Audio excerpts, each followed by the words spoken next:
నాకు తెలిసి నా వయసు బహుశా 3 ఏళ్ళు 4 ఏళ్ళు అయి ఉంటుంది. మొట్టమొదటిసారి మా అమ్మమ్మ నన్ను కూర్చోపెట్టి, మా ఊరు ఇది కుందాపురా దగ్గరే మా ఊరు, చిన్నప్పుడు మేము కొన్ని కథలు విని పెరిగాము అని నాకు చిన్నప్పటి నుంచి కొన్ని కథలు చెప్పడం మొదలు పెట్టేది. అప్పుడు అర్థమయ్యేది కాదు, ఓహో ఇదేంటి, ఇది ఎప్పటికైనా ఇది నిజంగా జరుగుంటుందా, ఈ కథ నిజమేనా కాదా, ఇలాంటి ఎన్నో డౌట్లు నాకు. కానీ బాగా నచ్చేవి. ఆవిడ చెప్పినప్పుడల్లా చాలా ఇంట్రెస్ట్ వచ్చేది. ఒక్కసారి వెళ్ళి చూడాలి కదా, ఈ గుళిగా ఆట అనేది ఏంటి, ఈ పింజూర్లి అంటే ఏంటి, ఒక్కసారి చూడాలి కదా. చిన్నప్పటి నుంచి నాటుకుపోయింది. కానీ ఏ రోజు అనుకోలేదు నేను విన్న ఆ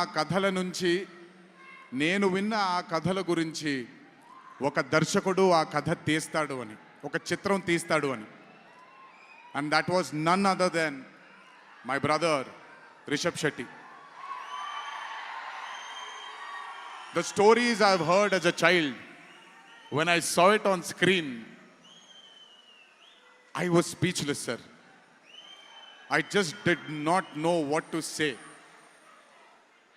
కథ తెలిసి నేనే ఇలా అయిపోతే, ఈ కథ కొత్తగా తెలిసిన వాళ్ళు ఏమయ్యారో అదే రిజల్ట్ కాంతారా 1ది.